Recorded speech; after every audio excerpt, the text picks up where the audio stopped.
Ce matin, Marine Le Pen, on vient de l'entendre, Mohamed Merah est toujours retranché dans son appartement. Il n'a plus donné de signe de vie depuis hier soir, 23 heures. Il dit vouloir mourir les armes à la main. Pensez-vous qu'il aurait fallu donner l'assaut plus tôt ? Je trouve quand même qu'on prend un luxe de précaution absolument incroyable pour un homme qui est retranché seul, qui n'a pas d'otage dans un immeuble. Bon, je trouve ça un peu long, je pense que les Français aussi d'ailleurs. Vous pensez qu'il y a une raison ? Je pense que oui, je pense qu'il y a une raison. Je pense que le gouvernement probablement a peur, si jamais un assaut était donné et que lors de cet assaut il y perde la vie, qu'il y ait peut-être des réactions dans un certain nombre de quartiers qui sont aux mains effectivement des islamistes fondamentalistes. Vouloir le prendre vivant aussi, c'est pouvoir le faire parler et savoir si éventuellement il appartient à des réseaux plus organisés qui peuvent préparer, poursuivre l'enquête. C'est quand même assez inquiétant de savoir que cette enquête n'a pas déjà été faite. Parce que cet homme a été condamné 15 fois, semble-t-il. Des témoignages aujourd'hui nous disent qu'il avait séquestré un jeune homme, que des plaintes ont été portées contre lui, qu'il a traversé la cité en tenue camouflée avec un sabre en criant Al-Qaïda, qu'il est parti, ce que l'on savait en Afghanistan et au Pakistan. On devrait tout savoir sur cet homme-là déjà. Très honnêtement, il faudra qu'on ait aussi ce débat pour savoir est-ce que les services de renseignement ont effectivement mis toutes les précautions de leur côté. On a vu depuis un certain nombre de mois que ces services de renseignement avaient surveillé un certain nombre de journalistes, un certain nombre d'opposants politiques. Peut-être qu'on aurait dû effectivement plutôt surveiller ce fascisme vert qui se développe dans notre pays. Vous pensez qu'il aurait dû être mis sur écoute, par exemple, et que tous ceux qui reviennent d'Afghanistan devraient être mis sur écoute et suivis ? Je pense encore une fois que quand quelqu'un a été condamné 15 fois, il y a quand même largement de quoi qu'il fait l'objet de plaintes précises. Je crois qu'il y a largement de quoi éventuellement faire des perquisitions, savoir si cet homme est armé. Or, il était armé, il avait des armes de guerre chez lui. Son frère, semble-t-il, avait une voiture avec des explosifs. Voilà, je l'ai dit, hein, pas. D'ailleurs, j'ai entendu votre présentation tout à l'heure. Vous avez dit, pas vous, mais votre présentateur, Marine Le Pen, depuis hier, fustige l'islamisme. Non, pas depuis hier, depuis 10 ans, je fustige l'islamisme. Depuis 10 ans, je dis qu'il y a une montée de l'islam radical dans notre pays. Depuis 10 ans, je dis que les connexions se font entre l'islamisme et le banditisme. Depuis 10 ans, je dis que des quartiers entiers sont entre les mains d'islamistes fondamentalistes. Et je redis aujourd'hui que nous sous-estimons ce danger. Alors, si vous voulez, je crois que l'angélisme de la gauche a déteint définitivement sur la droite. Je pense que le gouvernement a peur. La réalité, c'est depuis des années, les Français s'en rendent compte, on négocie la paix civile, la paix sociale dans un certain nombre de quartiers.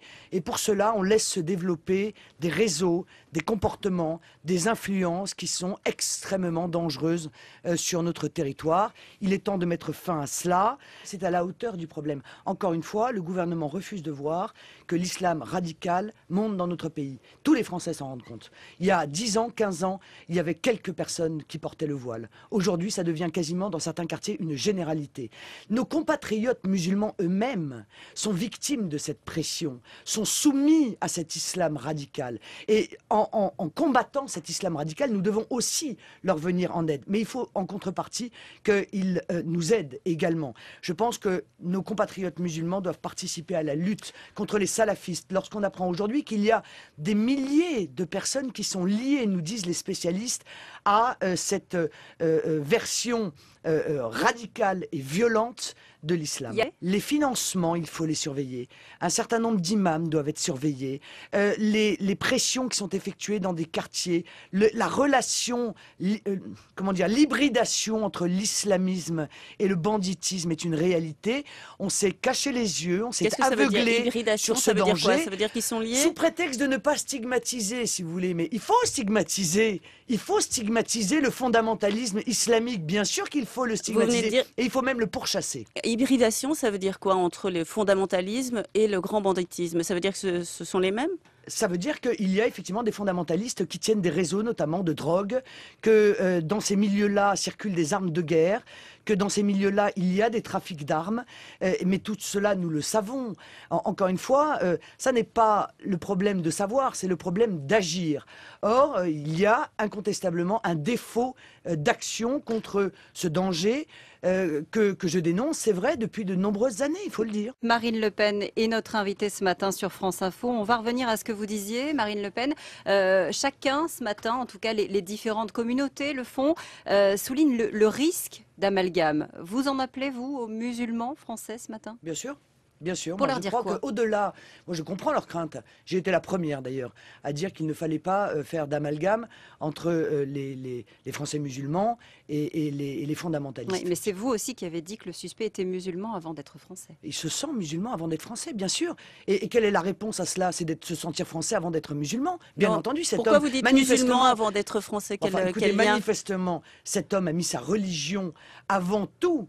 Et c'est au nom de cette religion et de ses aspects les plus durs, les plus violents, qu'il est allé commettre des meurtres dont je rappelle qu'ils sont ignobles. Mais c'est pas parce Bon, qu'on est musulman qu'on commet des meurtres, c'est plutôt parce qu'on est évidemment que non, fondamentaliste. madame. Enfin, Donc vous écoutez, vous encore mélangez une fois, un j'ai petit été peu la là. première à le dire. Bon, maintenant je Non, crois non, que la... vous avez un petit peu mélangé. Vous dites c'est parce qu'il est musulman Non, madame, avant c'est- d'être français qu'il commet des Madame, meurtres. C'est parce qu'il ces est fondamentaliste. salafistes, ces salafistes ne se sentent d'aucune patrie, Mais tous les d'aucune musulmans sont pas salafistes. d'aucune donc nation. Bien sûr Vous-même, que vous non. avez un petit peu Mais amalgamé là. non, madame, je n'ai pas amalgamé. J'ai dit exactement l'inverse. Essayez pas de tirer de mes propos quelque chose qui soit ambigu. Il n'y a pas d'ambiguïté. Mais j'appelle les Français musulmans à venir à nos côtés pour les combattre. Parce que demander à ce qu'il n'y ait pas d'amalgame, c'est une chose, mais ils doivent eux-mêmes maintenant lutter dans les quartiers, à nos côtés, contre le fondamentalisme islamique. Et c'est le seul moyen d'ailleurs d'éviter tout risque d'amalgame, c'est de séparer enfin le bon grain de l'ivraie, c'est de pointer du doigt ces fondamentalistes islamiques, et c'est tous ensemble pouvoir lutter contre eux, avec évidemment en tête de pont les pouvoirs publics qui ont été défaillants. C'est pas Il lié, faut par exemple, interdire des ce jeune les homme, imams. madame, ce Est-ce jeune qu'il homme, faut madame, interdire les imams salafistes? avait montré, oui, je le crois, oui, bien Et sûr. donc les Je crois. expulser? Je crois, qu'est-ce qu'on- il faut vérifier de très près les financements étrangers dans notre pays. Moi, je suis très inquiète quand je vois que le Qatar, grand ami de Nicolas Sarkozy, investit 50 millions d'euros dans nos banlieues, au motif que dans nos banlieues, il y a des Français musulmans, alors même que le Qatar a financé massivement la rébellion libyenne, dont on sait que c'est une rébellion djihadiste, puisque à peine arrivés au pouvoir, grâce d'ailleurs à la France, ils ont imposé la charia, et qu'aujourd'hui, il y a des meurtres qui se déroulent en Libye, sans d'ailleurs que M. BHL ne croit ne pense devoir intervenir. Là, Vous parce dites que dans, le dans ce sens-là, Qatar ça ne fonctionne pas. cherche à faire du prosélytisme fondamentaliste en France. Ah, en tout cas, je pense qu'il y a un risque et que le principe de précaution, madame, voudrait que nous ne laissions pas des pays étrangers qui sont investis au soutien du fondamentalisme islamique En faisant quoi? faire des investissements d'abord dans nos entreprises stratégiques et deuxièmement dans nos banlieues. Donc on Encore une fois, vous empêche savez, les je crois que investissements? je vais vous dire une chose. La classe politique française, parce que elle est souvent immorale, à espérer pendant quelques heures pouvoir prendre la banderole de la lutte contre le fascisme, etc., etc. Eh bien, ils l'ont trouvé, le fascisme. C'est le fascisme vert. Et ce fascisme vert, eh bien, il mérite qu'on le combatte avec toute la puissance possible, car il s'est développé sous nos yeux sans qu'on en prenne la mesure. Ça veut dire qu'il faut surveiller ce qui se dit dans les mosquées. Ça veut dire que lorsque des fondamentalistes, et on les connaît, ils sont connus, prêchent, il faut intervenir. Ça veut dire que lorsque des fondamentalistes attaquent des Français musulmans qui ne respectent pas dans des quartiers le ramadan, il faut les condamner. Ça veut dire que lorsqu'il y a 70 000 mariages forcés dans notre pays, 70 000, il ne suffit pas d'augmenter l'âge du mariage de 15 à 18 ans en se soumettant en quelque sorte à cette pression, mais qu'il faut aller débusquer ceux qui opèrent ces mariages forcés, ceux qui effectuent ces unions pour les renvoyer chez eux lorsqu'ils sont étrangers. Ça veut dire qu'il faut revenir sur la suppression de la double peine que M. Sarkozy a retirée dans notre pays et permettre, lorsque des condamnés étrangers le sont sur notre territoire, de les mettre à la porte de notre pays sans aucun espoir de retour. Il faut de la fermeté, parce qu'encore une fois, la menace qui est en face de nous est une menace dont probablement nous ne voyons que la partie émerger. On vous entend bien, Marine Le Pen, vous voulez remettre la sécurité au cœur de cette campagne en vous disant que vous êtes la mieux placée sur ce terrain? Je suis incontestablement, madame, la mieux placée sur ce terrain. Ça, c'est sûr.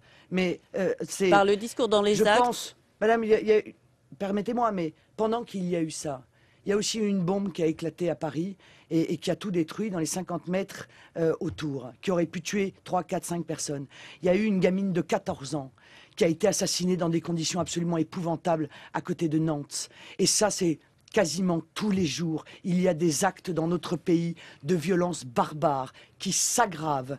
La violence dans notre pays s'aggrave et je dis clairement que la réponse judiciaire à cette augmentation de la violence n'est pas au rendez-vous. Alors vous avez également remis le sujet de la peine de mort sur la table. Vous pensez que c'est Je l'ai pas remis bien de le sur- faire à chaud comme ça? Non, mais madame, je ne l'ai pas remis sur la table. Je propose un référendum entre la peine de mort et la perpétuité réelle. Je me pose la question, si cet homme est arrêté, est-ce qu'on va le revoir dans les rues dans 25 ans? Parce que le maximum qu'on ait fait en France, avec les pires de la barbarie possible, imaginable, c'est 27 ans. Est-ce que dans 27 ans, on va voir cet homme, on va le croiser? Est-ce que les parents des enfants qu'il a assassinés avec la brutalité et la cruauté qu'on connaît risquent de le croiser? Est-ce que les parents des militaires auxquels nous avons tous rendu hommage hier, dans 25 ans, croiseront cet homme Alors si ça peut servir... Qu'est-ce que vous souhaiteriez si ça demander peut aux servir- Français? Quelle est la question que vous leur poseriez Écoutez, c'est si simple. référendum il y Voilà. a?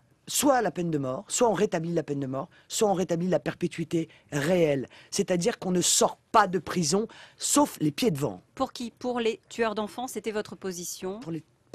Pour les crimes les plus abjects, madame, pour les crimes les plus ignobles, notre code pénal est assez ancien et construit, est sage. Il détermine ce qu'est un crime. Et évidemment, il détermine la gravité des crimes qui sont commis. Ça, c'est la justice, après, qui parle. C'est le peuple souverain qui doit s'exprimer. Et je crois qu'une question telle que celle-là mérite effectivement d'être posée aux Français. François Bayrou accuse l'extrême droite de chercher à surfer sur la situation. Est-ce que vous craignez pas de donner le sentiment ce matin d'aller très vite alors que Mais les événements ne sont j'espère pas que c'est terminés une plaisanterie, madame. Parce que M. Bayrou ferait mieux de se regarder dans la glace. C'est la papaye et la poupoutre.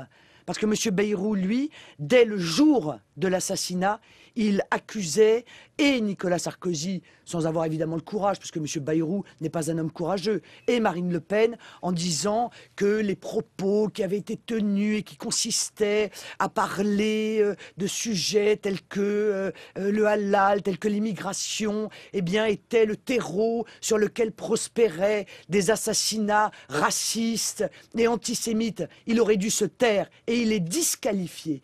Parce que le fait d'avoir fait cela a disqualifié définitivement M. Bayrou, je le crois, de cette élection présidentielle. Alors s'il pouvait de surcroît se garder ses leçons de morale, je pense honnêtement que ce serait mieux. Est-ce que Nicolas Sarkozy progresse de 2 points à 30% d'intention de vote? Vous en perdez 2,5 à 13,5. Votre réaction, est-ce que... Alors madame, d'abord je tiens à vous dire, permettez-moi, je tiens à vous dire que c'est une enquête. Les autres Oui. me mettent à 17,5, etc. Bon. C'est une enquête réalisée C'est notamment une enquête. après Et le c'est drame de marrant, Toulouse. c'est une enquête réalisée au moment justement où l'ensemble de la classe politique se pourléchait les babines en envisageant de stigmatiser 20% d'électeurs, les miens, Vous au savez qu'il y en passage. a toutes les semaines. SOS Des Racisme, enquêtes d'opinion. SOS Racisme déjà condamnait le Front National, un certain nombre, M. Jakubowicz déjà condamnait le Front National, M. Bayrou, M. Mélenchon, Mme Buffet, toute honte bue, déjà eux qui appellent à la non-stigmatisation, à peine quelques heures après ces drames, déjà stigmatisaient et cherchaient à profiter de la manière la plus indigne Mais vous êtes de à cette 13,5, tuerie. Jean-Luc Mélenchon et François Bayrou à 13. Alors voilà, il est sûr que ces accusés, que ce sondage a été fait au moment où ces accusations ont été portées contre mes électeurs. J'attends d'ailleurs de toutes ces personnes qu'ils présentent maintenant leurs excuses. Leurs excuses. Oui, leurs excuses, bien sûr. Leurs excuses. Parce que avoir, encore une fois, immédiatement soupçonné Marine Le Pen et ses électeurs est une véritable honte. Toulouse a changé les choses, changé la donne pour vous? c'est pas pour moi que ça change les choses. C'est qu'encore une fois, ça remet au centre de cette campagne présidentielle des sujets qui en avaient été, à mon avis, artificiellement évacués et qui intéressent les Français et qui démontrent aussi que droite et gauche partagent, il faut bien le dire, toujours un certain angélisme et ce, depuis maintenant presque les 68. Merci Marine Le Pen d'avoir été notre invitée en direct ce matin sur France Info.